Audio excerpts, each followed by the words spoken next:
আসসালামু আলাইকুম এভরিওয়ান। আজকে আমার বাইকে একটা আনকমন অ্যালার্ম সেট করলাম, তো আপনাদের এটা একটা রিভিউ দেব। কারণ এটা একদম আনকমন, আর এটা শুধুমাত্র আমার বাইকই আছে বাংলাদেশে, কারণ তো নিজের হাতে তৈরি, এজন্যই এটা সাউন্ডটা আনকমন। তো আমি এটা অন করে দেখাচ্ছি। এই যে দেখুন, অন করলাম, এর সাউন্ডটা কিন্তু একদম আনকমন। এখন এটা হালকা টাচ করলেই এটা আর কি বেজে উঠবে। কেউ যদি চুরি করার চেষ্টা করে তাহলেও বেজে উঠবে। একটু হালকা টাচ কর, পিছে টাচ কর। এই যে ধরেন এরা ভাঙার চেষ্টা করলো, অথবা ঘাড় লক যদি ভাঙার চেষ্টা করে, ঘাড় লকটা লড়া দেখছেন।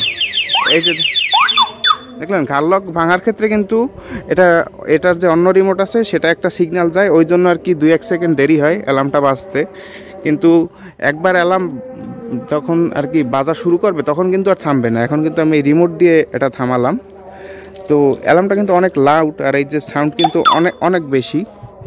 তো আরও কিছু রিসেন্ট মডিফিকেশন করেছি এরকম বাইকের সিকিউরিটির জন্য, তো সেগুলো দেখাবো অন্য কোনো এক ভিডিওতে, কারণ ভিডিওটা অনেক লম্বা হয়ে যাবে। আর আজকে ভিডিও লম্বা করা যাবে না, কারণ আজকে শুক্রবার, জুমার নামাজের দিন। অলরেডি মসজিদে মাইকে ওয়াজ টোয়াজ শুরু হয়ে গিয়েছে। তো আজকের ভিডিওটা এ পর্যন্তই থাকুক, দেখা হবে অন্য কোনো এক ভিডিওতে। সে পর্যন্ত সবাই ভালো থাকুন, সুস্থ থাকুন, বাই বাই।